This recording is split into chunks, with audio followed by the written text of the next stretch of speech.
Hey, everybody, this is Scott Golden and Megan Hall joining you live on Today in Pickleball. And we are going to be doing a special interview tonight with a young man who is pretty new to pickleball. And, it's funny because we've been saying that a lot lately. There's a lot of players coming into the pro scene that are new that you may or may not know their name. But if you stick around and you continue to watch professional pickleball, you are going to see these names start reoccurring time and time again. And this gentleman is no exception. James Ignatowich, Megan, is a former D1 college tennis player at Vanderbilt. He's now in the pickleball scene full time. I remember when we met him for the first time. I thought this guy hits harder than anybody I've ever seen in my life. I couldn't believe how fast the pickleball was coming at me. And he could hit it so accurate. And that was one of the things that really stood out about me with James. What about you? What was the first time when you met him? What did you think? Well, I mean, he was a little bit accurate then. He's a lot more accurate now. So let's bring him on. I agree. All right, guys, without further ado, James Ignatowich, what's up, buddy? How's it going, guys? Going great, man. Going great. So we're excited to be here on the live interview with you tonight. Looks like you're in California still. Is that correct? You just finished up at the SoCal Classic?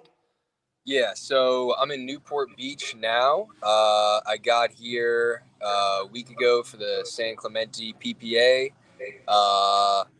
Then I played the SoCal APP, and next week I've got the LA APP, and then after that I've got the Newport Beach USAP. But actually tomorrow I've got the Pickleball Night in America here. So Yes, we've been seeing that a lot. That's a very cool thing. They just did one recently, I guess, another one last week. So they're doing a lot of stuff. I'm excited that you're part of that. So does that mean you travel to Austin right after California? No, it's at Newport. No, it's in Newport. Actually, yeah, so it's in Newport. And interestingly, this one is a split age event. So it's going to be cool. I mean, it's going to be split age. We're going to do mixed split age. So basically going to target the senior pro, hit it as hard as I can at him, and go from there. That's a great strategy, sounds like to me. All right, well, let's jump right into the interview. I know there's a lot of people excited to get to know you a little bit more. We know you as a fun-loving goofball, but you're now a professional on the pickleball scene, and you've made some pretty good, impactful statements at tournaments. But one thing I'd like to do is in the beginning, just get to know you a little bit, let the viewers kind of hear about you. So tell us a little bit about yourself and kind of what you did growing up playing sports, and take us through that whole thing. Yeah, so I was born and raised in Connecticut. I moved to Florida when I was 14, and I was a tennis player basically all my life. Starting at 6 years old, I was playing every day for 4 hours, 5 hours a day. And looking back, that was all basically pickleball preparation, because I don't play tennis anymore. All I do is play pickleball. And from here, I just, basically being in Florida, I just played tennis. I played some basketball here and there.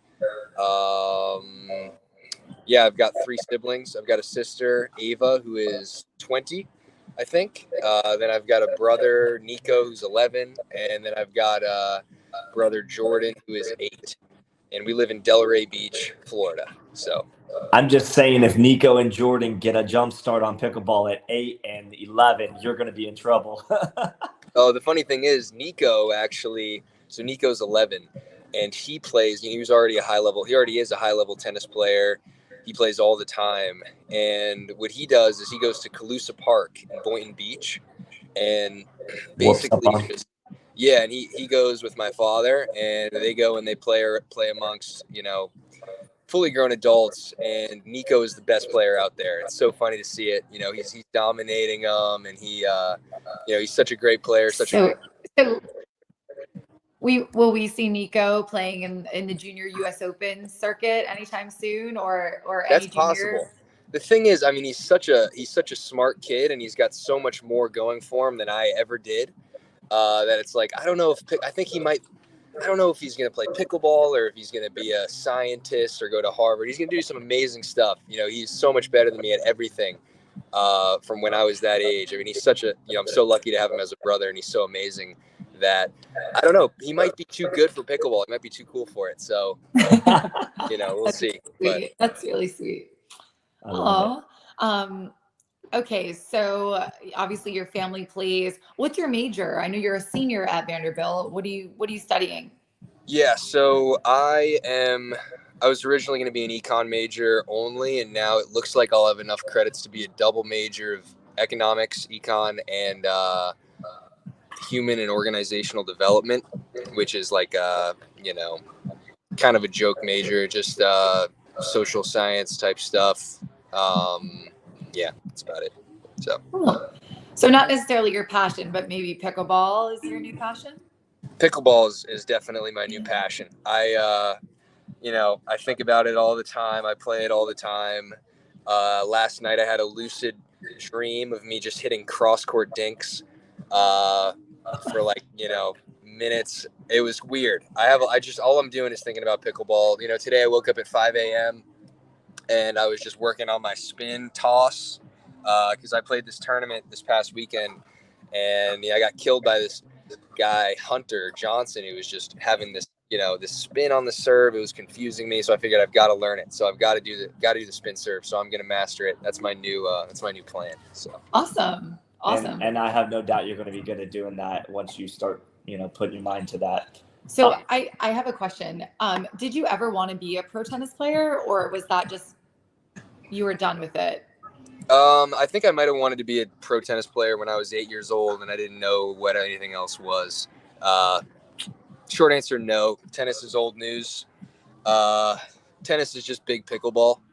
I mean, I'm at Newport Beach Tennis Club, and it should be called Newport Beach Pickleball Club because, I'm here and there's 8 tennis courts, probably 20 pickleball courts, and every single pickleball court is packed. There's so much enthusiasm around pickleball, and you see the tennis courts, and it's like a cemetery. There's nobody playing tennis. Ouch. Yeah. I mean, I played tennis. Last time I played tennis was a month ago, and I was just so bored. Pickleball is so much more fun. It's such a better sport in general that when you play tennis again, you're like, wow, this truly sucks. So, what's funny? I was just talking to someone where I work today. She played on the WTA tour at one time in her earlier life, and she was saying like, "Oh, I'm going to get certified in pickleball just to put it on my resume." And what I was thinking? I was like, if you knew what you should know about it, you could probably go pro in pickleball at 40 years old and still make a good living and also teach pickleball and make a good living. So I think she didn't realize what she was even saying there, but yeah, it's a big deal right now. Oh yeah. Yep. You mentioned that you last played tennis a month ago. That was one of the questions, but we put that to bed real fast right there. I think you're like everybody else right now. The pickleball craze is real. It's addicting. And we're seeing some really high level players like yourself, some former D1 tennis players really getting hooked on pickleball and starting to take it serious. Yeah. I mean, I played, so my best friend, Dave, we wanted to go out. He's been playing a lot of pickleball. He's a future pickleball star. Actually, he hasn't played a tournament, but I play singles with him all the time. He played D1 tennis, played really high level tennis. He's got the biggest serve on the planet, and it's not close. I mean, he's hitting the hardest serve I've ever seen. He takes a carbon paddle, and it's the illegal carbon paddle, the 13 millimeter, the old one, no serial number, and he puts so much lead tape on it that it's got something like, I think it's like an 11-ounce paddle, and he hits it so hard. And he's been playing for 3 months, but he's only played with me, so he has no bad habits. He's only playing high level, and he beats me sometimes. And people have no idea who he is. Right. And when he starts playing these pro tournaments, he's going to jump on the scene. He's going to make a big impact in singles. In doubles, I don't know if he's got it yet. I know I don't. But in singles, he's going to be a problem. So yeah. Anyway, off track. I was playing tennis with him a month ago, and just for fun, just to play it. And it was just like, we're so far away from each other. I can't hear him. He can't hear me when we're trying to trash talk each other. It's just like, it's just not a social sport. It's, pickleball is, The way. I can go on and on about it. I love it. So on that note, who introduced you to pickleball? How did you first? I think I might know the answer to this, but who introduced you? Who got you playing? You might know the answer. Some people might think that they introduced me. My real introduction to pickleball was before I had ever picked up a paddle. I came across a video on YouTube, and this was over a year ago, and I had no idea what pickleball was. And I see this court on YouTube. It's 2 a.m. in my room. I'm about to fall asleep, and I'm looking at this court, and it's like, that's not a tennis court. It's this small, whatever that is. And I see this smallish man with a fiery look of just intensity in his eyes. And he's got this wiffle ball in his hand, and he's like rolling it off his paddle and then just hitting this huge serve. And it's spinning, and I'm like, what? Like, and he's playing against this guy that looks like a lifeguard, and I'm so confused. And, next thing I know, I'm watching it for 3 minutes, and I'm like, I've had that's enough YouTube for me. I don't know what this is, but I've got to go to bed. I'm way too deep in this YouTube thing, and that was my real introduction. Turns out it was Zane Navratil versus Tyson, Punta Gorda 2021. And that was a vivid memory of mine, because I'm like, what am I watching? Like, what have I gotten into? And, who knew that a year later I'd be playing the sport professionally, kind of. So Professionally. Yeah, that was my first introduction as far as knowing what it was. But my first playing introduction, I can go through the story, a couple minutes of like how it happened, if you want. Absolutely. Yeah, this is your give it interview. to us. Okay. So, I live by Delray Tennis Center, and at this point I was done with tennis. This was October of 2021, so 8 months ago ish. And I'm like, okay, let's try to play. So I get a demo paddle, $20 paddle. It's called the Activator, black with a little green on it, I remember.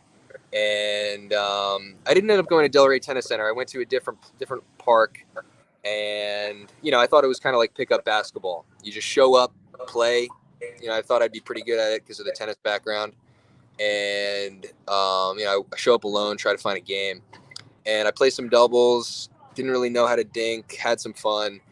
And this guy, this 70-year-old at least guy, asks me if I want to play singles, because apparently nobody wants to play singles with him. At his age, it's tough, understandable. And, I'm looking at this guy, and I'm like, this guy's 70, probably 5'7", 120 pounds at best. And I'm thinking, if I hit this guy with a quick speed up, he might not survive. I'm not going to this guy in any sport, let alone a sport that's kind of like tennis. Like there's, other than maybe, I'm not losing to him anything other than shuffleboard maybe.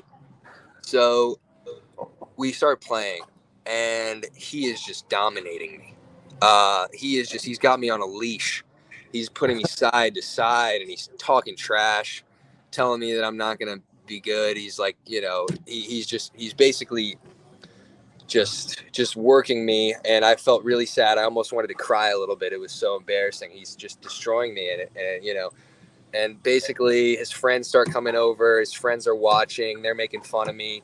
One guy comes, and he's got this 80-year-old guy in a wheelchair making fun of me, telling me that he'll beat me. And I'm like, yeah, you probably will, man. Like, this is just not good. So that was my first real introduction. It wasn't fun. So yeah, I left really sad, left with a tear in my eye, lost 3 games in a row, like 11-5, 11-2, 11-0. The third game was 11-0. I was just mentally broken. And I went home, and I said, I've got 2 options. I can either quit pickleball, never look back. And that's what I was probably going to do. I was pretty much set on it. I went home, said maybe this pickleball thing isn't for me. And then I woke up the next morning and I was like kind of in a cold sweat, kind of like I still had a nightmare of the previous battle. And I was like, you know what? I'm gonna come back and I'm gonna kill this guy. I'm gonna beat this guy, and I'm not gonna let this guy get in my head because I knew I would never forget it if I did. If I quit, I would have never forgot. So I went to local tennis store, got a nicer paddle, bought a better paddle. It's at 7 a.m. Bought 12 balls. Went straight to the park, different park. I didn't want to see this guy for a little bit. Different park. Went to the wall and I started hitting on the wall, just drives, just driving the ball. Didn't care about dinks or doubles. I just wanted singles, driving the ball 4 straight hours, basically just locked in, revenge on my mind. I went to the wall for 8 straight days, 4 hours every day.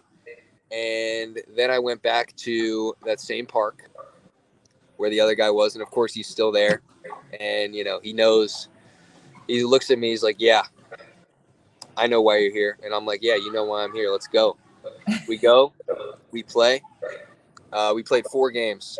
And I would say he served about twice in those. So hit 2 serves. Didn't win any points. And that was when I was like, okay, that was pretty exhilarating. Just dominating an old man mercilessly. Probably one of the best times of my life. I was having so much fun. From there, I was hooked. Every day, I started playing every day. I don't think I've had a day since then where I wasn't fully set on just pickleball is my thing. I'm playing every day. It's what I do. Do you remember coming to Patch Reef like early 2022, meeting? I know you might have met Megan already, but I met you for the first time at Patch Reef, and Megan was like, "Hey, this guy's gonna be good, but listen, he does talk a lot of smack. Like he talks a lot of trash." And I was like, "No, I'm the master at trash talk." And I remember I stepped on the court, and you were like, "This guy is supposed to be like." Let me just say that we were literally on the court with a Grand Slam doubles winner, and she literally left. That's how much smack talk you. Oh yeah, she showed up and you were talking so much smack. She just decided she was done with. Yeah, she was like, no more. She actually no more pickleball for her. She didn't realize that pickleball is smack talk. She wasn't aware. I mean, that's how it is. You can't take the heat. Get out of the kitchen.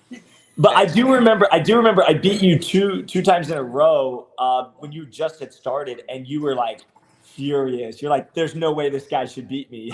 I remember. Yeah, and I was right. It's not going to happen again. But I think at the I love it. It wasn't just me though. It was Specht.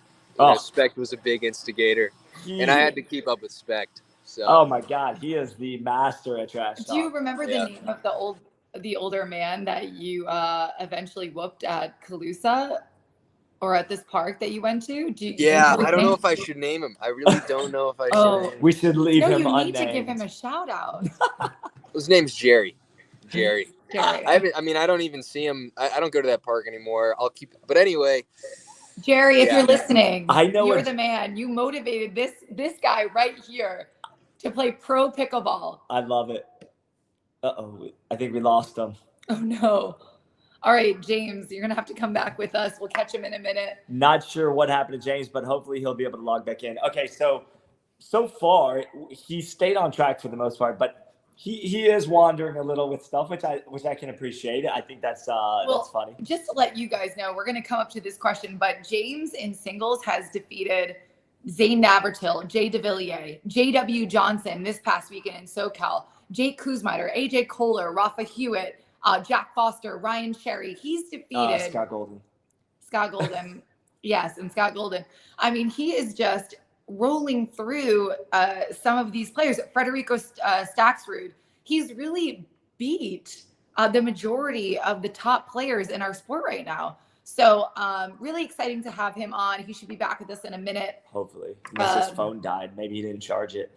If he's not coming back in the next 5 minutes, we'll talk about some pickleball topics that are hot topics right now. But I will say that he's won 3 bronze medals, I believe, in the last few tournaments, and has had big runs. I know that he had a nice day this past weekend at the SoCal Classic, coming up short against, I guess, Stacksrud Hunter Johnson. Hunter Johnson, yes. He lost to Hunter Johnson in the bronze.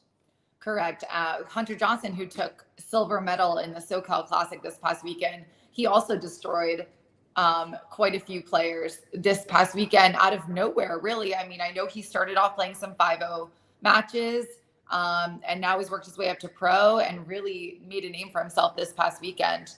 Yeah, and Megan, one of the things that I'm noticing is that these pro players in our sport now, playing high-level tennis, they come over and they're instantly good at singles. Right. They're you heard James talking about he just fired pickleballs up against the wall and wasn't interested in dinking. They're not really that interested in doubles when they first come over, typically, because their style, I think, it fits more like a glove into the singles world. But what I also have noticed that guys like Federico Stacksrud, James Ignatowich, they come in, they do well in singles. Their name starts getting mentioned on the live streams. They start making it on championship court. And then other pros who play doubles start taking note and then start saying behind the scenes, hey, Megan, do you want to team up for this? Hey, James, do you want to play doubles at this tournament? So that's kind of their avenue into pickleball. Right. And I think once they start playing doubles, inevitably at some point they get hooked. I believe. I agree. I think it's such an easier transition for to go from tennis to pickleball in the singles realm. The doubles is a lot different strategy. It's a lot of finesse, a lot of control. So what do you think about JW this past weekend in SoCal, ultimately losing to James Ignatowich 15-2 in the back draw? So what do you think about that? What do you think about his weekend? Here's what I'll say. I've been around the sport for a while, and these guys, what happens is they start winning, and then the expectations of themselves and of other people is that they're going to continue to win every tournament. And as good as Ben Johnson is and JW Johnson is and all these guys, you're going to have some letdowns, I think. I think for us to hold them to that standard of they're going to win gold every time they step on the court, it's just not realistic. And it also, in the same breath, Megan, I feel like doesn't mean that they're not going to bounce back and do well the next tournament. It doesn't mean that they're spiraling just because they have a bad weekend. I think he was just off this weekend. I don't know how to explain it. He looked off in doubles a little bit. He looked off in the singles game, apparently. I didn't watch any of the singles. Did you watch it in singles? The singles was not live streamed when he played James. His first round loss, I'm not sure. I forget who he's played at this point. But yeah, he lost to a guy who I don't even know if I've seen. Oh, actually, he lost to Hunter. It was Hunter. Who was really on fire. So that. Well, he's got a twin, correct? Yes. So there's a twin brother. I wonder, did the twin play singles as well? I'm not sure. I'm not sure. But anyway, another breakout star this past weekend was Mary Brascia, who won the gold medal against Anna Wright in SoCal. Mary Brascia played out of her mind. She did. Apparently. But that's also her local, that's where she's from. Everyone was cheering for her. She seems like such a nice girl. I'm really excited to see her play more and more doubles and singles. But she seemed very comfortable in the singles court. And actually, just a couple months ago, I forget who we were speaking to, but someone made mention about the Brascia sisters and said that they were finishing up their tennis season, but they're coming for pickleball this year and next year, and to watch out for them. So I think we're really going to see both of them, if not especially Mary, really come out into the scene and stir up some trouble, especially with some newcomers like Anna Wright and Paris Todd, who are, Paris Todd just beating Anna Lee. So it's so funny because Anna Wright really hasn't been around long either. About like James Ignatowich, 8-9 months. I beat her in a 4-5 mixed tournament, local, not even close to a year ago. Right. I mean, it might not even been 8 months ago. Right. So my point is, we're seeing these names just fill in. And so now, Paris Todd, Anna Wright, they almost seem like the veterans of the sport in a way, because you're getting so many new names that are coming in and that are starting to kind of make statements. Federico Stacksrud, who I interviewed a couple of days ago, This guy came out of left field. Right. He's 26 years old. He decided to take it up full time, and now all of a sudden he's finding himself winning gold medals at the APP tour and doing well at the PPA as well. Right, winning gold at PPA. So oh yeah, he took gold at the Atlanta tournament. Correct. Against Ryan Sherry. So against Rafa Hewitt. Rafa Hewitt. I'm sorry. Yeah. So yeah, we're seeing a lot of new, young, fresh talent come into the sport, and that's because there's more money, there's more at stake, and it's nice to see some different people win. It's boring to see the same people win over and over. It's nice to have young, fresh talent come into the sport, and we're really seeing them on the EPP tour to start, and then going to the PPA and people playing both tours. But honestly, the APP singles brackets have been very, very strong.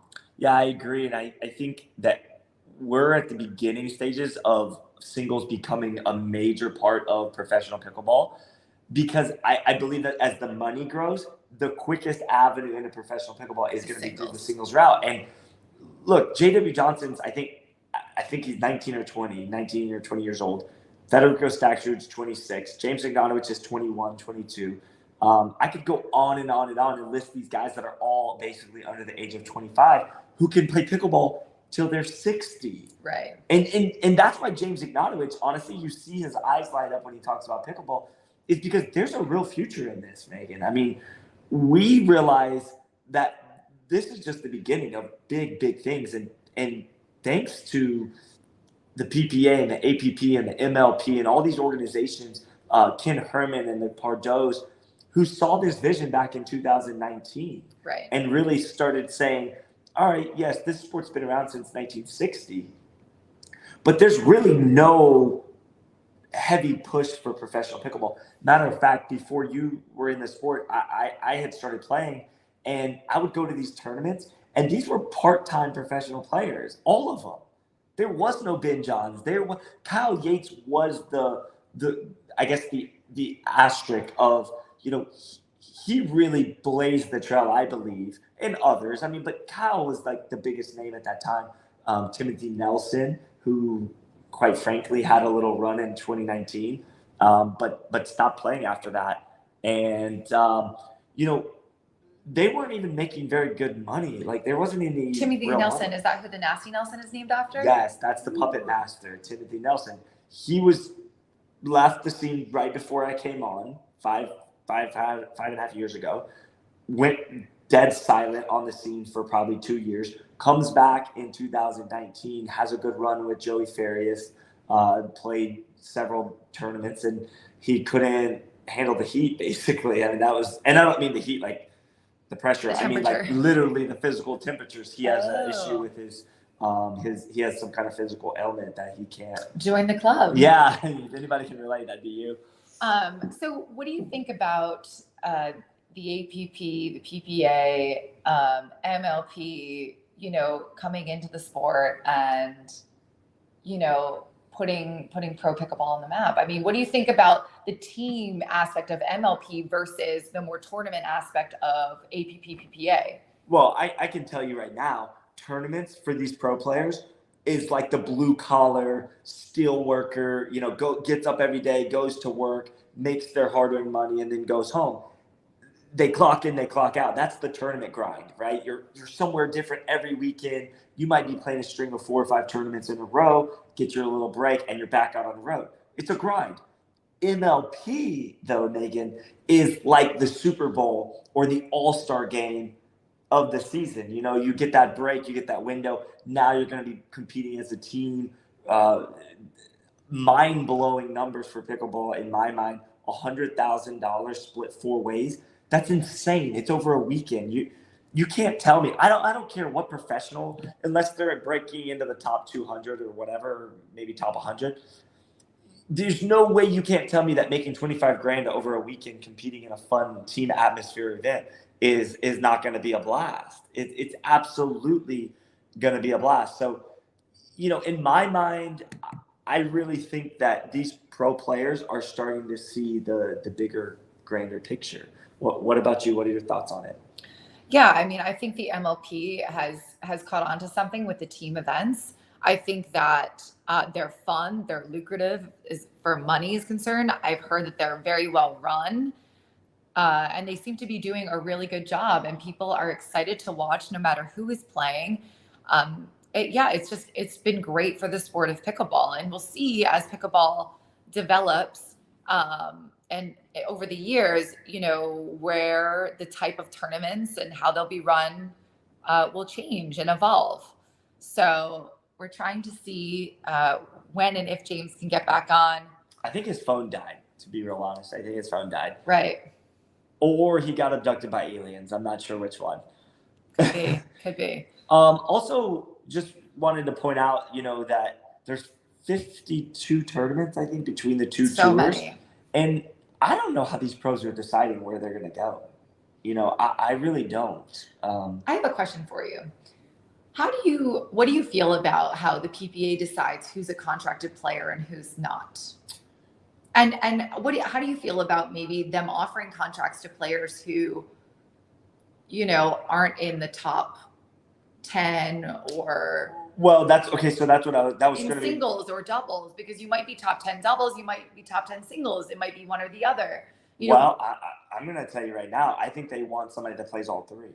I do think that. Maybe not consistently all the time. You see the Newmans, they don't play singles. Okay, but that's the exception to the rule. I think they're superstars in our sport. I really do. I believe the Newmans. I mean, Riley. No, honestly, Riley, you can't touch Riley. He's right incredible. now. That guy's on fire. I mean, Annalie and JW did, but I think Lindsay doesn't get to play that much. Correct. Even though she is a rock, she does not miss. But at the level and where the sport is going, I don't think it's enough to just play defense. You have to have extreme offense as well. Well, that's the change that we've seen in Riley Newman. When he first came on the scene, him and Lindsay were known as defensive specialists. We would always refer to them on the broadcast as like a pickleball wall. You couldn't get anything past them. You couldn't put them away. They would just keep grinding you out until you made a mistake, or they could eventually put a ball away. Now, I believe Riley realized, like, to beat a Ben Johns or to beat a Matt Wright, who he's now teaming up with, you have to have some offensive firepower. And the thing I love about the Newman so much is that she's seriously still a wall. She really is not interested in being offensive. She's a great counter puncher. Mm-hmm. She looks for you to speed it up. She wants you to basically get impatient and lift the ball low to high at her so she can attack. But that's a counter puncher. What Riley's doing now is he's taking balls off the bounce below the net and he's firing it up very accurately up into their shoulders in awkward spots, and he's creating his own offense, and then he puts the ball away with that pancake smash, which very few pros are doing that. And he moves incredibly well for such a tall guy. I mean, he's all over the court. He covers the entire court. So I think that, just watching his movement for such a big guy and like you said, making some of those adjustments to being a more aggressive player and as opposed to just counter punching, absolutely, has made his rise and really his stardom and his success in pickleball come to fruition. Well, I think one thing that when you and we work on our game and we drill and practice, we talk about being consistent. We talk about being disciplined. We talk about being, persevering and outlasting the opponent. And I really believe that he is the epitome of those things. If you watch his game, you see how determined of a player he really is. He'll sit there. He's every bit of 6'2", and you see him crouching down consistently all day long, hitting these consistent two-handed backhand dinks, the rolls, the forehands, all the resets. He tracks every ball down. If you lob, he goes and gets it. Like, this guy's just a machine on the court. And that's really, I think, what has separated himself from the rest of the pack is he's willing to get in that trench and just go to work. Yeah, I think that we'll end the live stream now. We'll see if we can get James back on. Hold on. We've got some questions. We wanted to know what you think about this guy saying he hasn't beaten Eleazar yet. Is that even a thing? Is Eleazar a guy who even plays pickleball? So I actually know James from tennis. Actually, he used to train with a good friend of both of ours, who trains tennis all day long. His name's Elazar McGowan. If you don't know him, he has an academy out of Boca Point Country Club in Boca Raton, Florida. Elazar has yet to get out on the court, I think, with me or with anyone. I think he's very scared. Very disappointing. First of all, he's scared of me. So if I know he's scared of me, he's definitely scared of James and doesn't want any of that. And he seriously doesn't want to see anything with this backhand that I'm putting on him. So right. So Elazar, hello and goodbye on the pickleball forum. I love it. I'm glad he's on watching. That's funny. This Facebook user, we can't see it because you guys haven't given permission to our software to give your name out.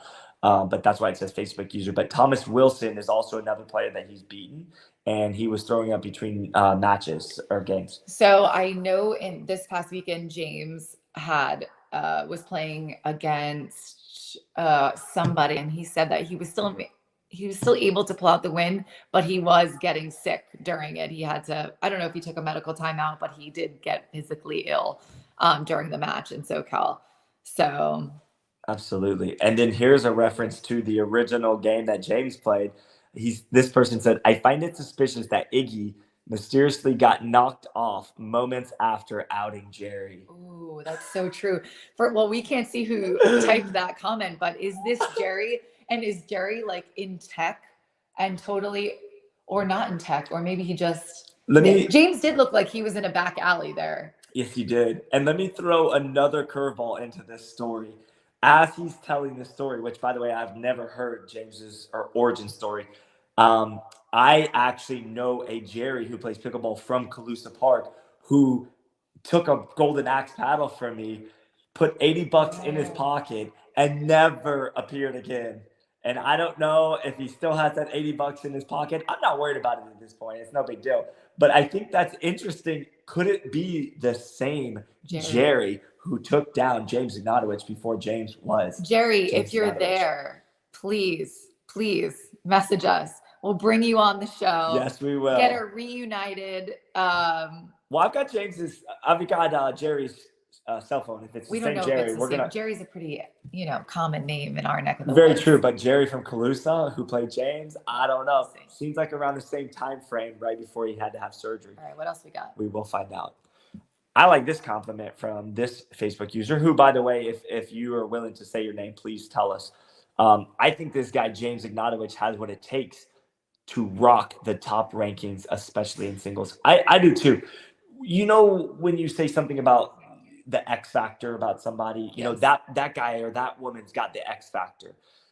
What that really means is when you play a lot of pickleball or a lot of anything, when someone comes on the scene, you can feel something is a little special, a little different. They hit a little harder. They have a little bit extra speed or tenacity or whatever those X factors are. James Ignatowich, I knew the very first time I played him, he ripped a two-handed backhand at me, and I said, I've not seen this kind of power and speed, and I've been playing for a long time, and I think he's explosive. He's explosive, and he can do it with accuracy. That's the thing. If you're a wild, loose cannon, you can hit the ball hard and be a loose cannon, and nobody will give you that respect. But these pros on the tour right now understand how dangerous James Ignatowich is and how powerful his shots are. So, hello, James. How are you? We're live. Oh, it's fine. Live interview. Whose phone are you on right now? Oh. Okay, so can you come on, or are you busy?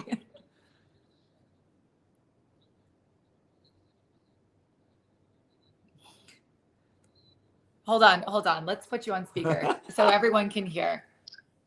Okay, so I'm at the club, the Newport Beach Club, and my phone died. And I'm like, oh, God, okay, so that's not good. I was having so much fun. So then I go to the front desk. I'm like, can I please borrow a phone charger just so I can get my phone to like 10% so I can finish this thing? And they're like, no. And I'm like, okay, cool, great, awesome, thanks. Thanks for your help. I go to a different one. And then I got it. So now I'm walking to Whole Foods, which is 0.3 miles away. It's right there. They've got Wi-Fi. I can do it on my computer, which has 100%. Absolutely. All right, we're here for you. Just jump back on as soon as you can. We've been holding down the fort until you get to Whole Foods. Although there are some Jerry conspiracy theories, so we'll talk about those when you get back on. We thought maybe Jerry I don't know. You look like you're in a back alley. We're not sure what Jerry did, but as soon as you said Jerry, you went out. So we were a little concerned. We thought he might have hit you with a baseball bat and broke your phone. Oh, no. I should have known. All right. So hurry to Whole Foods. We'll hold down the floor and have you back shortly. Oh, man. I'm so sorry, guys. I was having such a great time. Oh, good. We can't wait to have you back. I'm ready. All right. All right. Bye. Guys, this is a first for me. I've never been on a live interview with a pro player. Their phone dies. We continue going, and all of a sudden a phone call happens, and we go live with the guy on the phone. But I think, isn't this just a testament to James Ignatowich? Coming into pickleball, not knowing what he was getting into, coming into this interview, not knowing what he was getting into, things falling apart, but him at the end of the day, striving to get the job done, running to Whole Foods. He was panting a little bit. He was running 0.3 miles to use the Wi-Fi at Whole Foods. I mean, if that doesn't say a lot about James Ignatowich. That's commitment. James levels. Ignatowich. I don't know what does. That's commitment right there, guys. It is. I'm going to let Megan continue to look at these comments, and I'm going to plug our iPad in because I'm at 7% as well. We don't want us to die. So let's go ahead and let Megan continue to look at this. I'm going to turn the brightness up for her and let her kind of take over from there. Oh, by the way, Brian Levine was the one making those comments. Oh, it's Brian Levine. Okay, so we have a story about Brian Levine because one evening at Woodfield Country Club, which is in Boca Raton, it's a beautiful country club, 8 beautiful pickleball courts. Brian Levine was playing James Ignatowich. Brian Levine is a very good senior pro. I would say also singles specialist, very good doubles player as well. He was down against James Ignatowich. This is maybe a couple of months ago, and Brian Levine beat James Ignatowich. And I don't think that's ever been said publicly, but since he's watching and James is walking on the side of the road, I feel like now is the best time to say that Brian Levine did beat James in a rec game. I don't want to say if James was in the right head space that night, but Brian did get it done from a real big deficit. But let's be honest. Do you think Brian will ever beat James Ignatowich in singles again? You never say never. I don't see it happening. Brian, maybe you can prove us wrong. That's so rude. Mobile apps for PC. I've seen this name before on the live streams. Can you ask James his opinion on Harry Sachs's transition to pickleball? Yes, we will ask him when he gets back live with us. He's got the X Factor, Jeffrey Rosenberg. Thanks for confirming your name so we can see who you are. And then this comment from Corey Henry, who's out of Georgia. What's up, Corey Henry? He said, "What's up, Goldilocks?" That's not my nickname. It's actually just a name that he uses for me. Paddle Tap Pickleball, which is some guys locally who put on tournaments for us. They kind of do some money balls and also play in tournaments around. So on the east coast of Florida. Absolutely. So we appreciate you guys tuning in. And Jeff Rosenberg said, "Hey, Scott, it's all good." Steve, I think Zolciak, maybe. He's friends with Ryler DeHart and Megan DeHart. They're out of the Tampa area. I believe Steve's out of the Tampa area. Played against James and Dom's Moneyball a few months ago and thought the exact same thing you did, Scott. The ball comes off his backhand like no other. Kid is legit. Yeah. Absolutely. Forehand and backhand. I mean, it's he incredible. whips it. It's unreal how fast I have to tell a quick story while we're waiting on James to get back. James played as a last-minute fill-in from a tournament that we had at Delray. He was just Neil, our buddy Neil, Chaflick, basically had a partner drop last second. James agreed to play. He was, of course, obsessed and addicted to pickleball at that point. So he comes on, and I see that myself and Steve Rose are going to play them in the first round. So I thought Neil was playing with somebody completely different who no offense if you're watching, I thought we could have a good chance of beating Steve Rose and I. Then the bracket comes out the next morning, and all of a sudden it's James Ignatowich, and I'm like, whoa, what is going on here? How is this allowed? How are they allowing this? But they did, and we lost in 2 games to James and Neil. And there's a shot that is seared into my brain. Now we're playing doubles, not singles. So in singles it's impressive, but in doubles it's almost impossible to do this. Neil served the ball to me. I returned this sick backhand, Megan, all the way to the back corner of the court. I'm talking about where it meets at the corner. James runs over. He catches it at the last second, and he rips this cross-court two-handed backhand so fast. Steve Rose throws his paddle out at the ball. It goes over the net by this much, dips under Steve Rose's paddle, and lands in the far corner, and it's a clean winner. Steve didn't even touch it. And I was like, what just happened right there? That's not physically shouldn't be possible, but it happened. I believe it. It's a real thing. Let's see what else we have. We have Facebook user. I was actually a little afraid. I was the 70-year-old he was referring to when he started that story. No, Brian. There's no way, look, Brian. Brian. There's no way. You are not that 70-year-old. Can't be. That's. I don't believe it until I see it. There's no way. No, don't believe you. Not possible. Don't believe you. All right, so let's go back to Corey Henry. He said, when you and Megan coming back to Georgia? You know what? I'm wanting to get back to Georgia. I couldn't make it to the PPA Atlanta tournament this year, but I would love to come back to the Georgia area when you're neck of the woods. Jerry Day, love listening to you guys. You guys rock. Not the right Jerry. Different Jerry, although I could see this Jerry also being James Ignatowich in the very beginning. This Jerry is also not 70 years old. No, so he's not. Jerry Day, you're welcome. Let's go. Jerry, glad you're tuning in, listening. We always appreciate you guys tuning in, listening to the live stream. We're planning on doing some more of this, aren't we, Megan?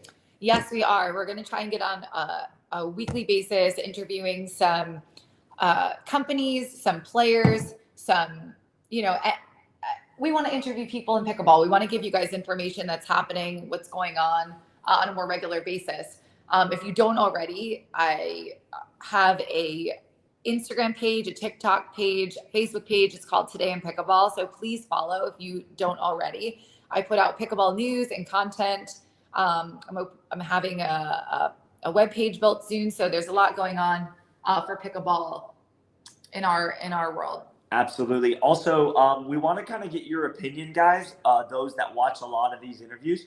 Would you guys prefer that we continue to do these interviews live off the cuff in real time? Or would you rather us do an interview behind the scenes with a guy like James Ignatowich, cut it up into the best parts of the interview and post it onto the YouTube channel Today in Pickleball and also Golden Boy Pickleball? We really do want your feedback because we don't have a difference in opinion on this. I just think that I've always done it live because I like the fun interaction between the comments that are coming in live at the moment. The interviewee, I think, seems to like the live aspect of it as well. It's kind of happening and unfolding quickly. And obviously we get that real-time experience. But Megan also was thinking like, hey, that might be a good idea to do it that way. So we'll see. All right.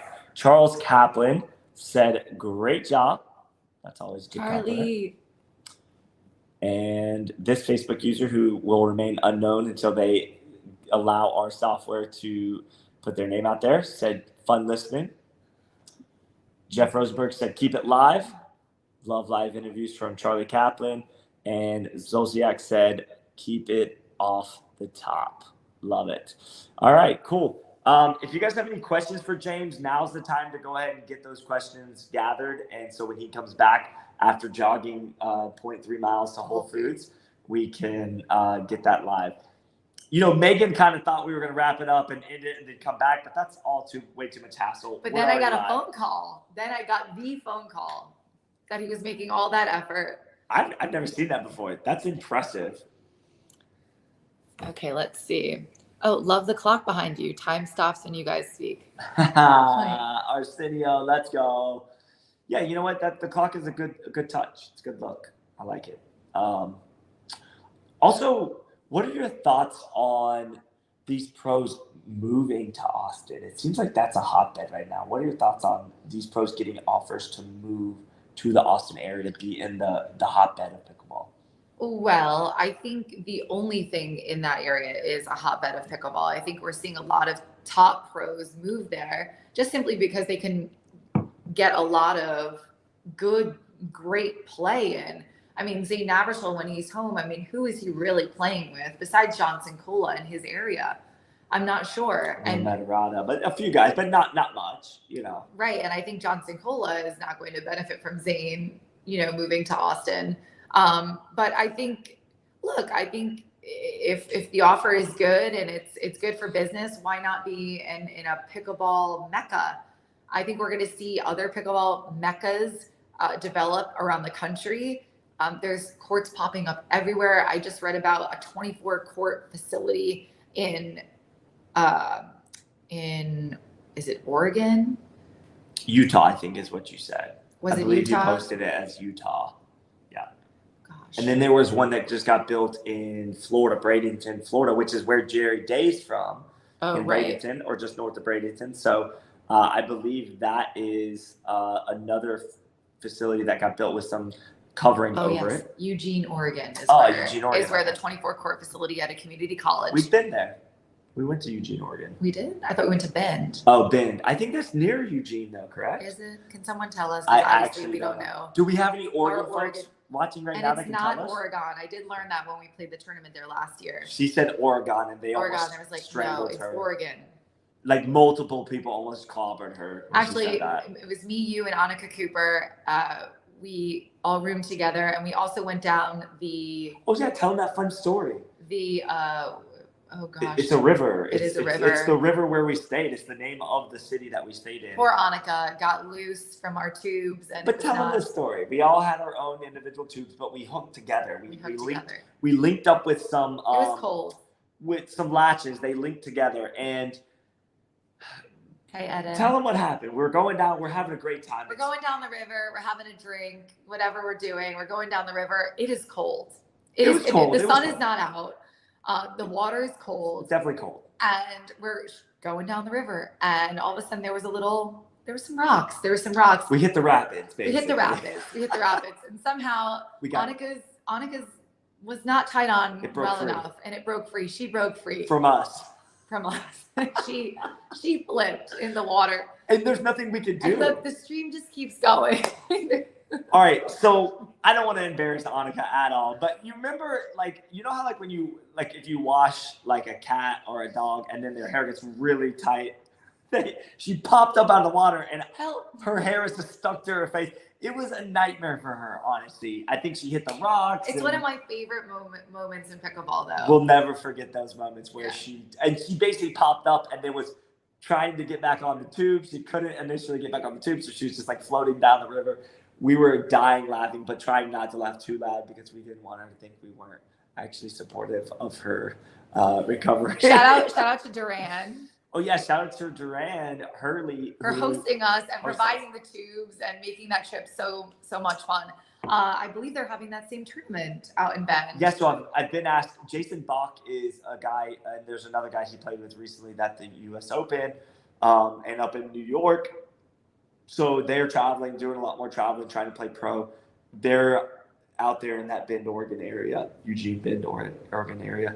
And they asked us if we were coming back. And I would love to. I would love to go back. I would love to too. That was basically my birthday weekend-ish. And Annika and I won bronze in women's pro doubles that weekend. And I have never been the same since mentally and have not been able to get it together since then. So that's been a year of stuff, but well, if you don't mind, can we talk about it for a second or no? I mean, sure. I don't know what there's not much to talk about. I'm in New curious. Jersey, so I have a health issue with my heart, and I was doing really well up until that point. I was feeling a little invincible, so I did something stupid, and I went into the New Jersey Open, and with that stupid thing, it affected me in New Jersey. My defibrillator went off. I had a heart health issue about a year ago. I got a defibrillator put in, and so New Jersey, I was stupid, and I had not been taking care of myself health-wise, and my defibrillator went off. And since that point, I've been doing everything right in terms of my health, but I have not been mentally the same on the court, and it's been a struggle to play professional pickleball. Have you cut out your chocolate? I've cut out a lot of chocolate. Completely? Dang it. Altogether? No. Who can cut out chocolate altogether? What's your weak point? Is it chocolate? Is that your weak point, chocolate? Yes. Yes, chocolate. That's your kryptonite, you're saying? Yes. Okay, I was just curious about that. Now it's turned into a Megan Hall interview until James gets back. Sorry, Megan, you're on the spotlight. Megan Hall on the hot seat. Tell everybody about Delray, though. So was it when you played with Megan Fudge? You got an opportunity to play with Megan Fudge, who, by the way, is a phenomenal player. She's an all-star. Right? Yeah. So you going into this tournament super excited. It is hot. It's not blazing, but it was December. Warm. It was warm. It was warm. So you're not even playing when something happened. Like, talk about that real quick. Right. So in the warm-up of Megan Fudge and I about to play for the day. So you had not even started a game yet. You're just warming up. I'm just warming up. These are the only 2 times that I've been shocked. But I was shocked in the warm-up with Megan Fudge, and I debated. So once I'm shocked, my heart's put back into its regular rhythm, and basically my heart beats too fast. Were you feeling funny in the warm-ups at all? Were you feeling anything? I was not. So I was feeling nothing until all of a sudden it came on. I went to the doctor. It came on in 20 seconds. And when that happened, you were a little nervous, apprehensive to maybe carry on through the day. But after counseling with a few people, talking to Megan Fudge, who, by the way, was very supportive and said, if you don't want to play, I will not say a word. We'll wrap it up and be done. So basically, I decided to play because I felt good. I felt like if I had to stop, I would stop. And that would have been the day. But luckily, we were able to go through the day. We played some good teams, defeat teams, played Millie Rain and Bobby Oshiro in the final, and were able to take home the gold. And you had to play a 15 game too, I believe. You were the undefeated team. We were the undefeated team. I don't remember if we played the 15. I think you did. I think we did. I didn't make it easy on myself or Megan. But yeah, that was a great tournament. It was really fun. And it's really fun to watch, Megan Fudge, Bobby, Millie, who are these great people, these great female athletes play in MLP. Oh gosh, who do we have here? Just made it back. Oh my gosh. Hello. I'm not sure if his signal is quite as good as it was before. Yeah, it probably, maybe Whole Foods isn't paying as much for their Wi-Fi. Well, we know he's Newport Beach. We know he's alive. He's alive. Whew. Thank goodness. James, are you there? The connection is poor. Can you guys hear me? I think the connection is not great. You're in and out. You're in and out. Yeah, it's not great right now. We, on the other hand, have a fantastic connection. All right. We're going to go back. No, you guys. Sorry, 1 minute. Take your time. All right, so James is going to get closer to the Wi-Fi. In the meantime, we are going to keep rolling until he's ready to go.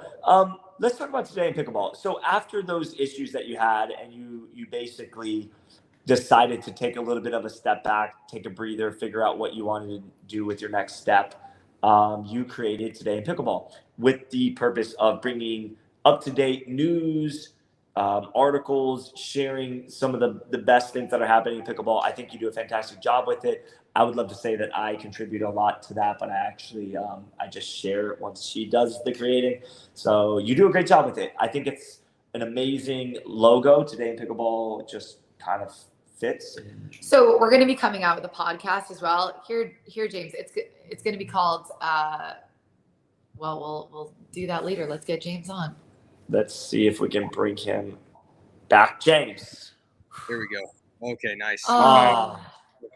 My gosh, he made it back. I can't believe it.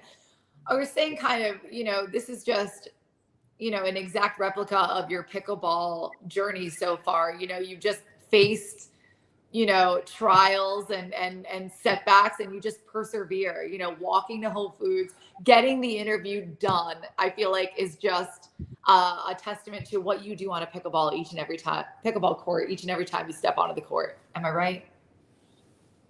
that's just what I'm all about, just fighting through adversity, fighting through toughness. I mean, I don't know if that story that I told is still going to be shown on the live about Jerry, but Oh yeah, it is. It already has. just a It's testament creating quite the buzz. just who I am as a person. I mean, that's just how it is. So happy to be here. Okay. Awesome. Is my connection So, okay? yeah, your connection is great. Happy to have you back. We're going to get back into the questions. Perfect. All right. Next question for you. Jumping right back into it. What do your friends and family think about you pursuing professional pickleball? So we know some of your friends play, but what does your family think? Are they supportive? Not supportive? Do you feel like they want you to do have success in this and go full throttle? Yeah, I mean, most of my tennis friends think it's hilarious. I think it's definitely pretty funny. I don't think they're wrong in that. Some of them watch my results. A lot of guys they'll follow my results. I made a pickleball account a couple weeks back, and I think 50 followers are just eternity. They all think it's so, and I think it's definitely cool that I can make some people laugh with it, and just inspire other people to play. I mean, a lot of the tennis players that I know play now so much. I mean, Dave, my best friend that I mentioned before, he's probably going to be the next, really good singles player. He's already, he beats me sometimes. And so that's cool. I mean, somebody like, him and Jericho, or maybe, just a lot of those guys. And then my family thinks at first they just were like, as long as you're doing something that is not negatively productive, that's good. So I don't know how productive pickleball is, but it's not as negatively productive as some of my previous activities. So, Which we either can or cannot attest. I will not share. But we agree that it's a positive thing in your life and in lots of people's lives. So cool. mm-hmm. Yeah. All right. So you've defeated players. Oh, go ahead. Sure. So one other thing that's actually pretty cool about, my pickleball journey, my rise to pickleball Stardom. Not that, it's something. Pickleball, a couple people knowing who I am. So basically, there's this other.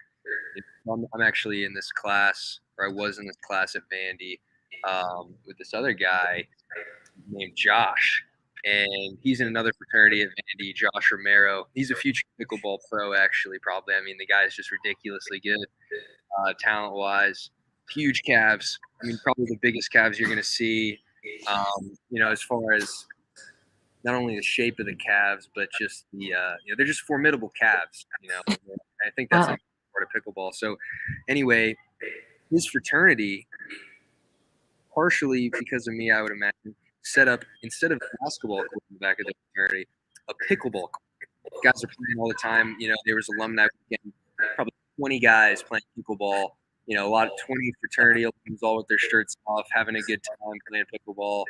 And it's just great to be a part of, spreading the love and addiction. The true addiction is pickleball. So that's pretty amazing. it is. That's pretty cool. I mean, awesome. how just one person, how just now 20 new people are playing, if not more. So that's a great story. Absolutely. Okay, so you've defeated names like Ryan Sherry, Jack Foster, Jay DeVilliers, Zane Navratil, I think is another one that's not on this list, Staxrud, Kohler, and most recently JW Johnson and SoCal. Who has been your most challenging opponent thus far, and why? Well, the best, in my opinion, the best single player in the world is JW. The results are just undeniable. I'll play against him. It's just I'm just hoping to scrape by. I think if I really, really hit my spot, I could beat him on any given day. But for the most part, he is just another level. So I think from just a talent perspective, I think he's definitely got to be the best, and I think he's going to be the best doubles player in the world too if he isn't already. And then outside of him, I mean, you got to say Staxrud is, his results recently so good. He's so mentally tough, so solid.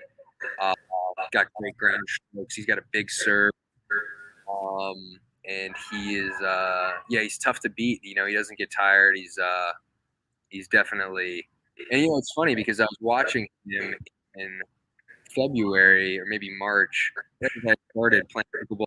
He's playing in the finals at Delray against JW, and I'm watching these guys play. And I'm like, oh my god, these guys are just so much better. Like I can't even, I should just quit. I'm watching the finals.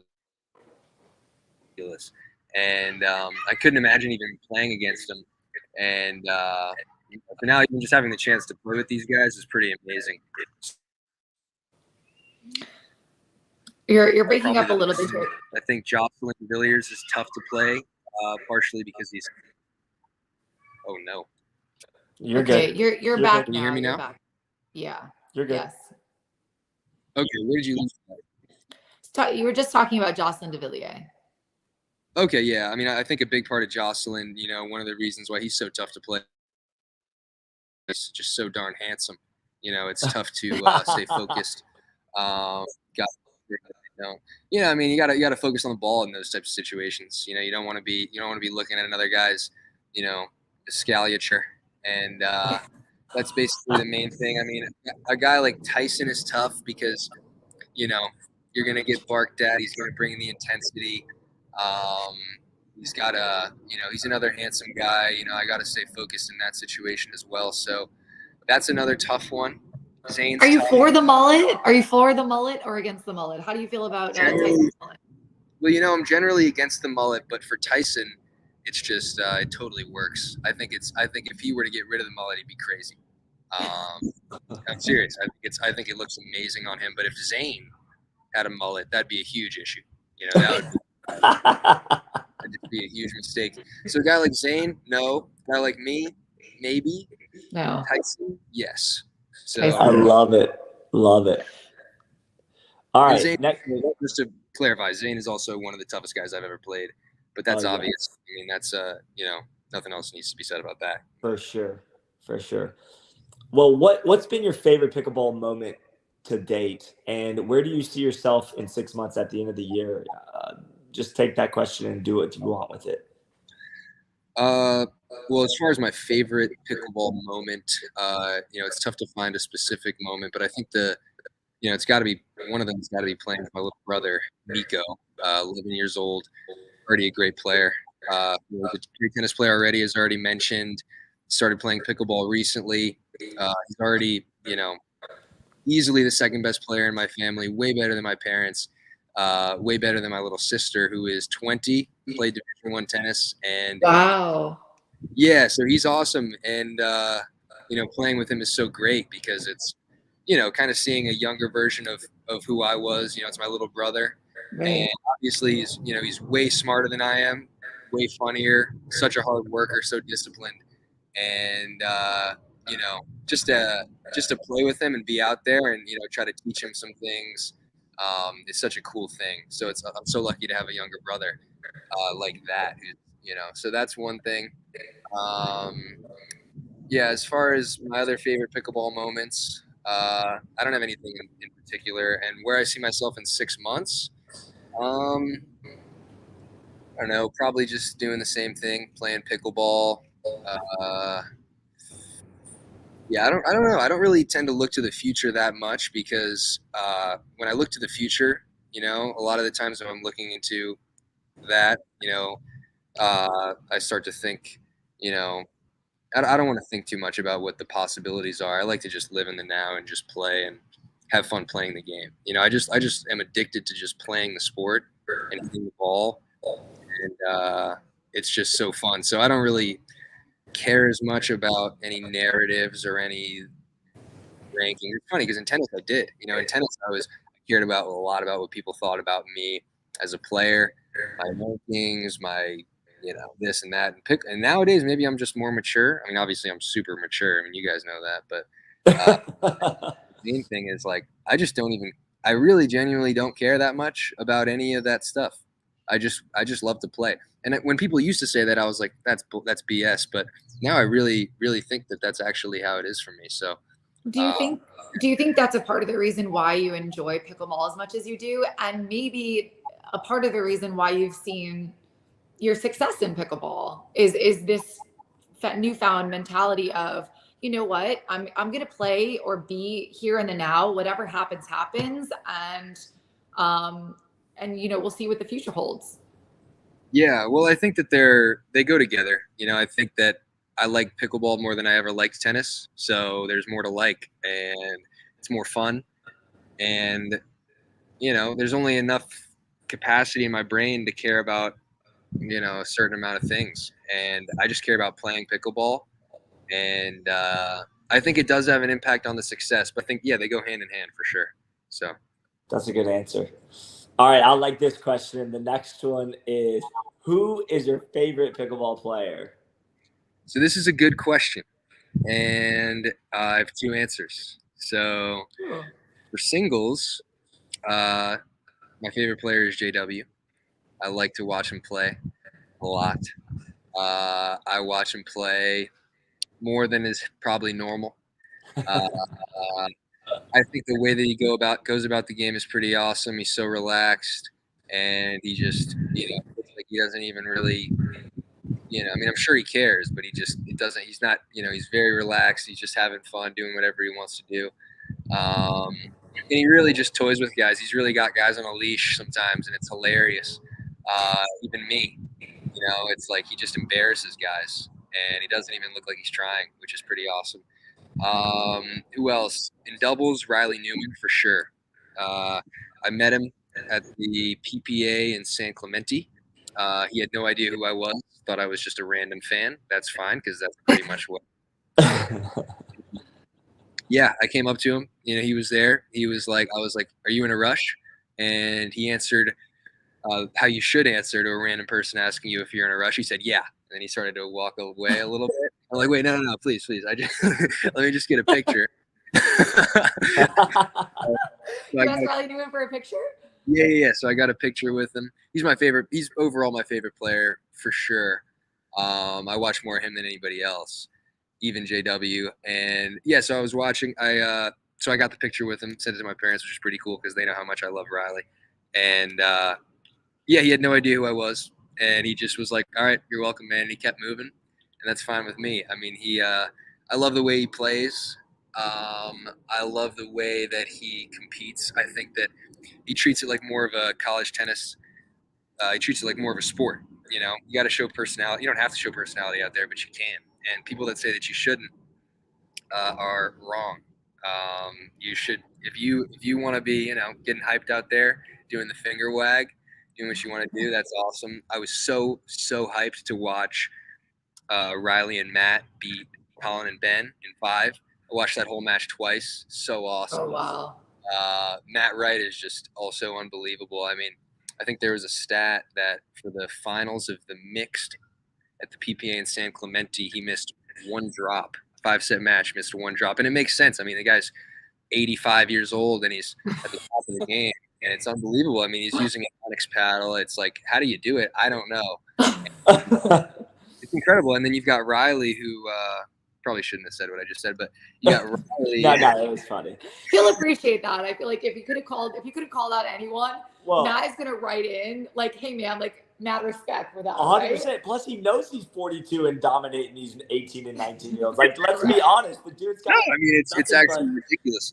I hope I'll be alive at his age, but the fact that that's true, and the fact that he's beating Ben Johns, Colin Johns, the guy's hands are ridiculously fast. He's just. I mean, it blows my mind to watch Matt play and see how he plays, and I love the way that he gets loud. I love the way that he interacts with the crowd.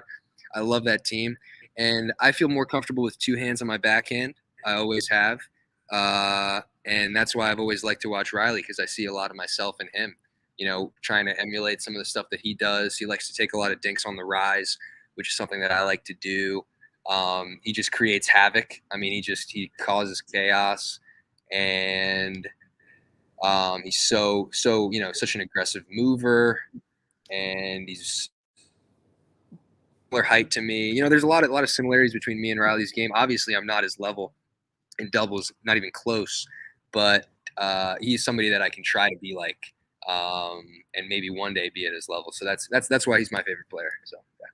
We were talking while you were on your walk to Whole Foods about Riley and Lindsay, and Riley just in general, and about what an aggressive mover he is on the court, and he really covers, the entire court. And that's something that we also said about you while you were, incognito in California on your, when your phone died, is that you are such a good mover. For two big guys, you both move and cover the court so well, and you don't know where the ball is going or what balls you can get to. You think balls are done, and you guys get there and get them back. And I'm actually excited for you. I'm excited to watch you grow as a doubles player. Obviously your singles game has grown, and you're playing at such a high level already right now, but I'm excited for your future in the next 6 months, in the next year. Hopefully you continue to play. And I know we can't wait to watch your doubles progress and watch you just get better and better in that realm too. And I think watching you play, the more reps you get, but you watching film, do you feel like that helps your game? Are you drilling? What is your? Yeah, I mean, I don't really, I didn't used to watch it, because I just, I felt kind of like sitting there watching pickleball. I felt like I was like, wow, this is not what the cool kids do. But I just said, you know what? I started to love watching it, and I don't really necessarily watch it to get better. I just watch it for fun. And I think, I'll learn from osmosis, get better naturally because of it. And you're right. I do get to some balls that it's like, I'm just like, damn, I don't know how I got there. I'm just an absolute beast. And that's probably true. So, I think you did a couple shots that people were commenting on. You did it twice, I think, where you ran facing away from the net and hit these shots. Is that an accident? Is that intentional? Do you practice that? Is that just instincts? And are you surprised that they went over and you won the point? No, I'm never surprised when my shots go over and I win points. Next question. Next question. All right, wait, no, hold on. Next question. Mobile Apps for PC asked, can you ask James his opinion on Harry Sack's transition to pickleball? I don't know who that is, so I can't. I don't have an opinion. So you don't have an opinion because you don't know who that is. I don't know who. We don't know who he is either. We thought you would know. Mm-hmm. We thought that was an inside thing, maybe. No. Okay, well, Harry Stack sounds like an England prince from. No. All right. Just out of curiosity, are you superstitious at all? I'm a little stitious. It's funny. I mean, I used to be pretty superstitious with tennis, but I decided that my new superstition was that I was not going to be superstitious in any way, shape, or form. I was just going to have absolutely no routines, and that was my routine. And it actually helped a lot. I mean, I ended up being pretty confident in the way I went about things. But there are some weird superstitions out there for sure in this pickleball game. I mean, I was, not to say any names, but I was at this tournament in New York, the APP, and like I don't have any superstitions. I go to the bathroom and I see, sauna, a couple guys, Jake Kussmeyer and Greg Dow in the sauna together, giving each other back rubs. And they're like, I think Greg was rubbing Jake's belly or something, which is fine with me. And I'm like, what are you guys doing? And Greg's like, oh, this is our pre-match superstition. And I'm like, okay. So, next thing I know, Jake comes out, beats me in 3 sets, plays amazing. And so clearly those guys, they probably know something I don't know. And I think and now we all know something we probably didn't need to know. So well, that's one of many things that those guys do, but I'm not going to get, we'll leave that alone. No judgment. Yeah, they definitely. So clearly it worked, and that's superstitions are weird though. No, I don't have any particular superstitions. At least, yeah, nothing specific. No favorite pair of socks or favorite shirt, or like you got to keep on the shirt, or like favorite pair of underwear, like hat, like nothing. There's nothing that you need that you want. I don't have any of that. I have superstitions that are not necessarily superstitions, but they're more routines that help me, such as before the tournament, the night before the tournament, I'll always go to Whole Foods. Whole Foods is my favorite place on earth. And I will just have a bowl.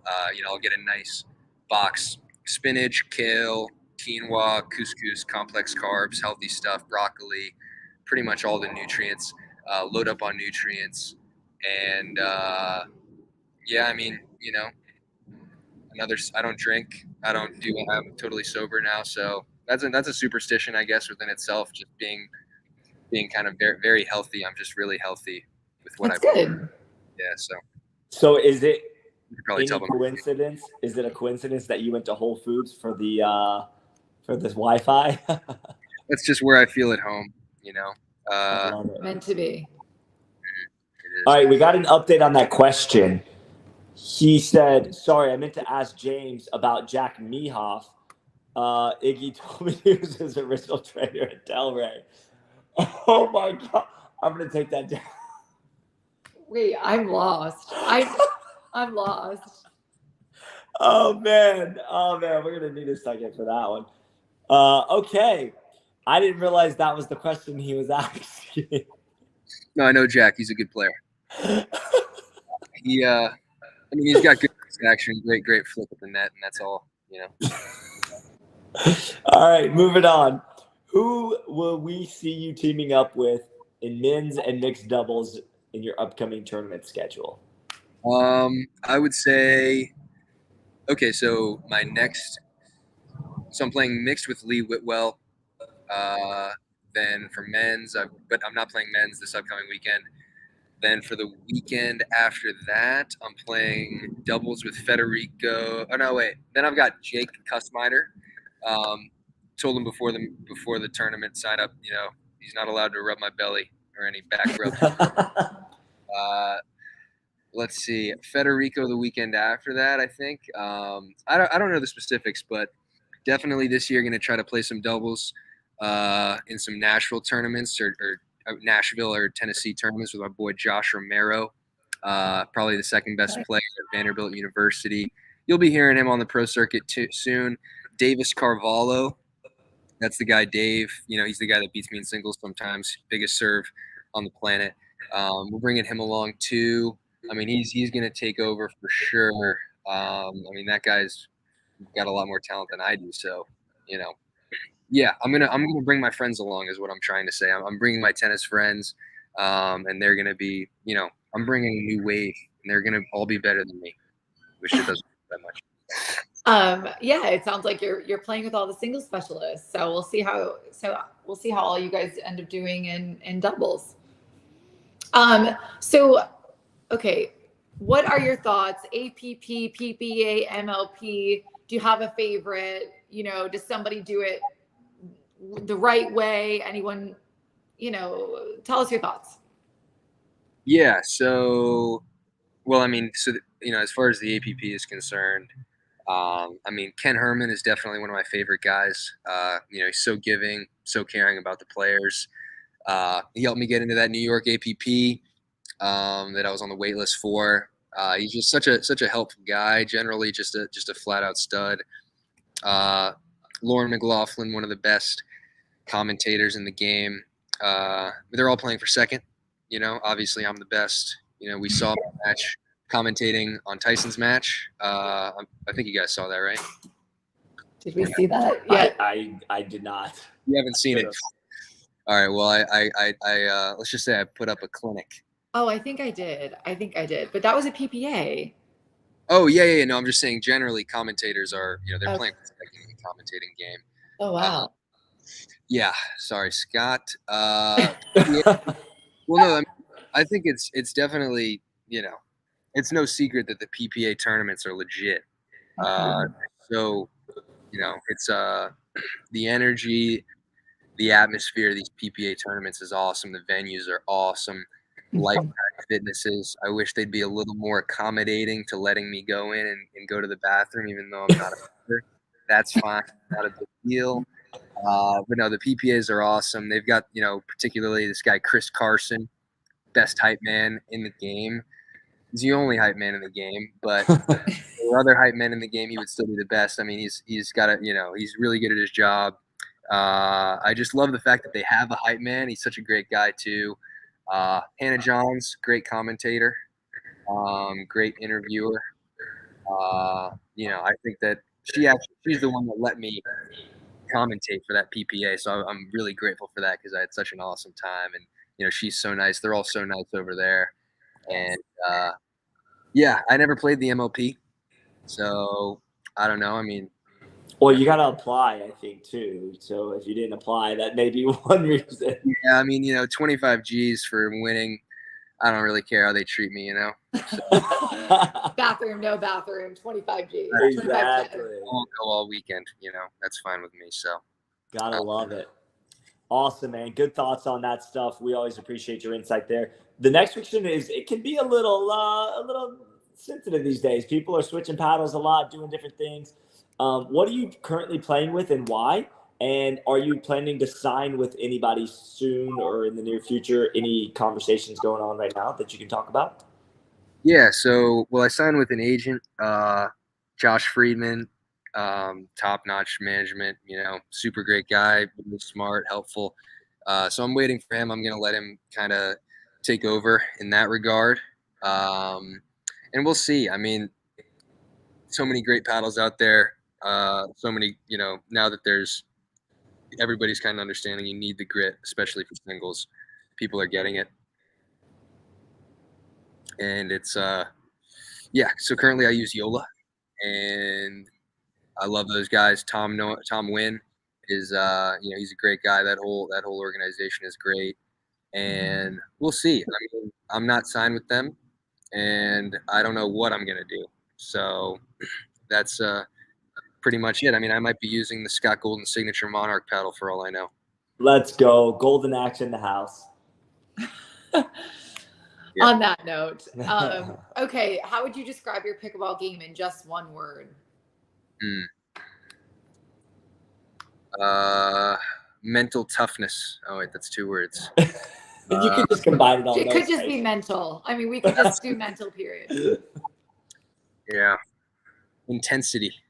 Oh, I like it. Yeah, I like that word. I just come, I go out there, just come hard and fast, and try to just, try to finish as quickly as I can, get up to the net, and just, I started off not going to the net. In the beginning, I was staying back, but now towards this part of my career, I'm trying to get up there and just kind of, just finish points, just be intense, play aggressive, and yeah, I mean, Well, you're doing a good job. You're killing it. I mean, you're beating the best in the business. So, whatever you're doing, keep it up. Yeah. All right, we got one last question as we wrap it up. We're actually still at a pretty good time frame considering you had to run to Whole Foods during the middle of the interview. So we're actually doing pretty good on time. But the last question is pretty simple. What's something that no one knows about you that you can share? Before this question, just so I have some time to think about this question, you guys never asked me about if I drill, my drilling, how I train. Oh, she actually did, I think, but you answered like a multi question. So you probably got distracted, but yes. So what do you do for drilling and training? So people are always curious. Yeah, I know, and it's important. That's why, it's such a so my take on it is that I spent the first 3 months of my pickleball journey with no drilling whatsoever, just going, playing rec, having fun, doing whatever I wanted to do.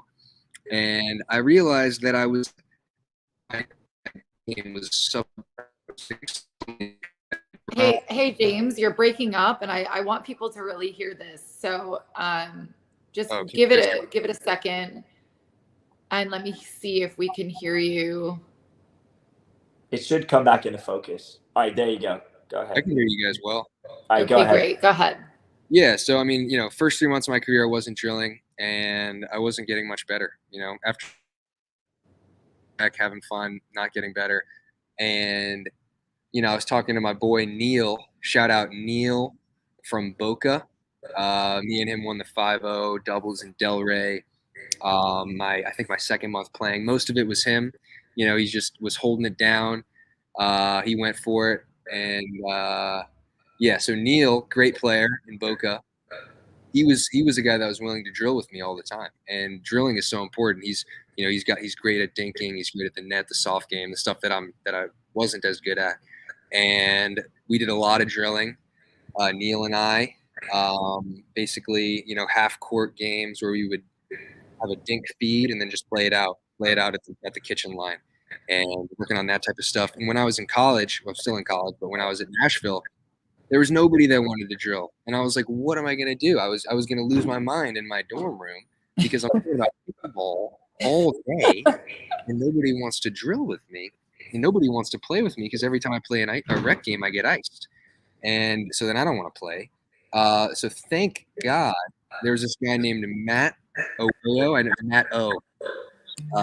He is, he probably saved my pickleball career, to be honest, because I would have maybe just quit at school. And he was a guy that was willing to drill with me very consistently. He's a really good player, really solid player. I was drilling with him 4 times a week, just dinks, drops, singles, drills, everything. He was satisfying my addiction. And I'm gonna be honest, Matt O, he took a lot of beatings, and he did. I wasn't showing a lot of mercy, and he was coming back every single day. And no, I appreciate Matt so much for that because he was so helpful in that process. Is he also a student at Vanderbilt? No, he works at Amazon. He lives in Nashville, lives in this really nice building called 505 Church. They've got a pickleball court on the 7th floor of the building. So it's pretty cool. And I would play with him, this guy, Eric Separate, Alex Tran, Anthony, being willing to drill with me. And if I didn't have that, if I didn't get to play with Matt, Eric, Alex, I would be nowhere near where I am now. Getting those reps was huge for me. So I feel like with Scott and I doing a lot of lessons, we always get people who are saying, they might not like drilling. They're always curious, like, what do the top players do? Are they drilling or playing more? And we always try to explain that, they're drilling. You have to drill and get the reps in to become a better player, period. You have to do it.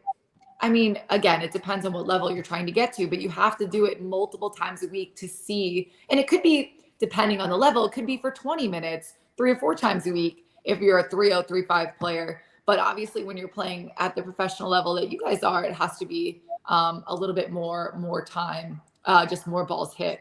Especially for a guy like me. I mean, I've been playing for 7 months. I've got to hit, my dinking needs to get better. And my third shot drops need to get better now. So, yeah, I mean, I'm looking to hit I don't want to say how much I'm going to be drilling, but I'm going to be hitting a lot of dinks, a lot of drops. And, I got to get it going. Got to get the repetitions. I've got a lot of time to make up for. So the repetitions are absolutely necessary. Singles drills, I don't really need them as much. The drivers are going to be there. But physical fitness is obviously really important. That was a big thing for me too. You got to be in shape for doubles. You don't need to be in shape, but for singles you do. So correct. That's so true. All right, are you ready to answer the last question yet, or are you going to stall for a little bit longer on it, or what are we doing? What else? Is there anything else that I can do to stall before this question? I guess not. I guess that's it. Drum roll. Here we go. We want to know the deets. Actually, check this out. We'll do a little. Nobody knows.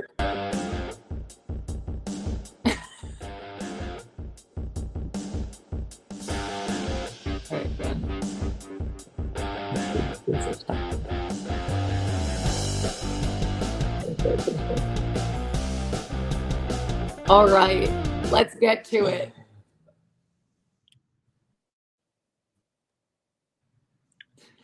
Do you need some help? Have you jumped out of an airplane?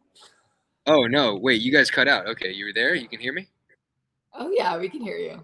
Okay, no, I mean, I don't have any good answer, really. I mean, let's see. What's one? I mean, something that nobody knows about me is that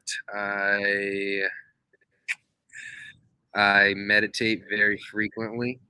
Probably 3 hours a day I'm meditating. Just, you don't have to be meditating. You don't have, meditating doesn't mean you're just sitting there like home. You can meditate doing anything. But that's a whole nother story. I meditate all the time. It's changed my life, best part of my life. I listen to classical music more frequently than you would think. Is that to relax you, or what? Or you just enjoy it? Meditation or classical music? Both. Classical music, I just enjoy it. Meditation kind of relaxes me, grounds me,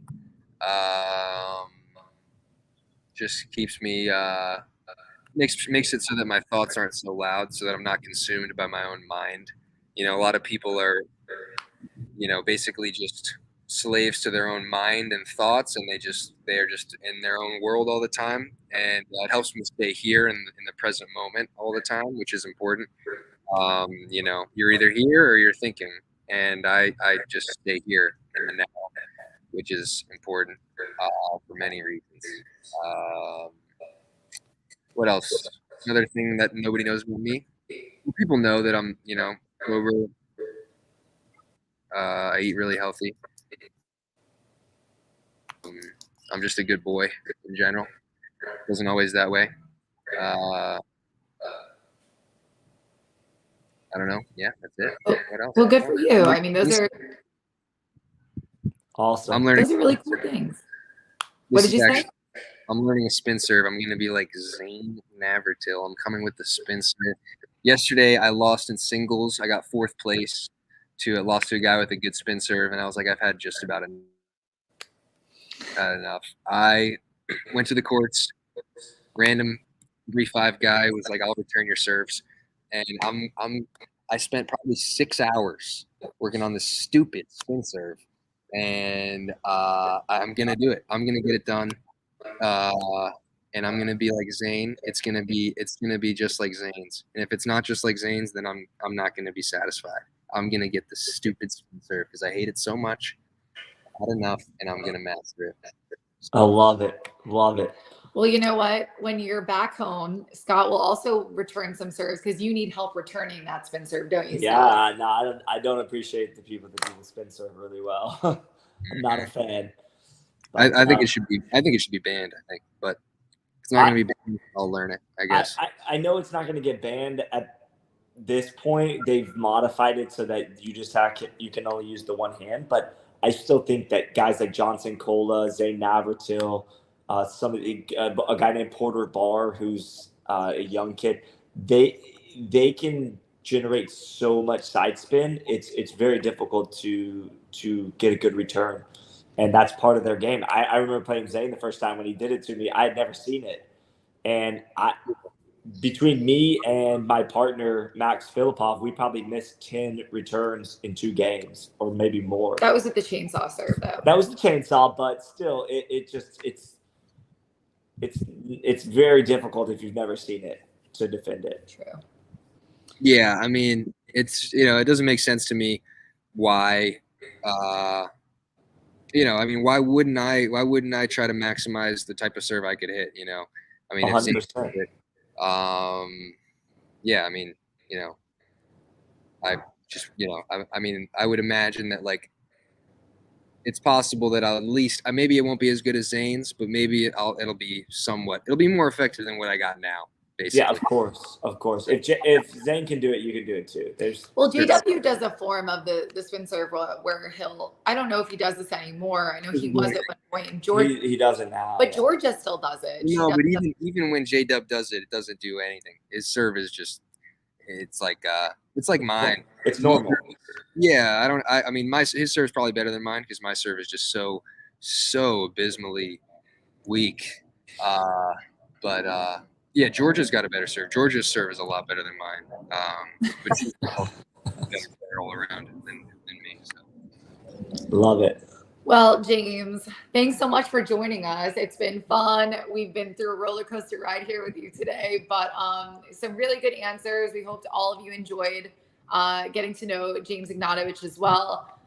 He's going to be what? Oh. My favorite part of the interview was when your phone died and then you called Megan live on the interview still.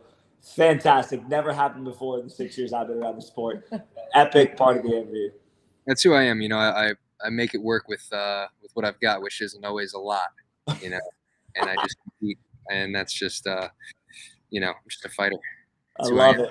Yeah, maybe this podcast performance, I don't know what type of grade I got, but maybe I'll get the invite to Tyson McGuffin's podcast. There you go. Shout out to Tyson McGuffin. Let's go. James Ignatowich is waiting for the invitation. So I mean, we'll see. You know, I don't know if he can keep up with me, but if he can, if he's not scared, then he would take me on. So I don't think. Yeah, exactly. Love it. All right, my friend. Take care. Have a great week. I hope you do well in your next couple tournaments. I know you're out on the West Coast. We'll see you when you get back to Florida. And good luck on that spin serve. And good luck working on that spin serve, buddy. Thank you. All righty. I'll see Bye, you guys. James. See you, bud. See you. All right, guys. That's a wrap. That's James Ignatowich. What a great guy. I tell you, he has a funny sense of humor, I have to say.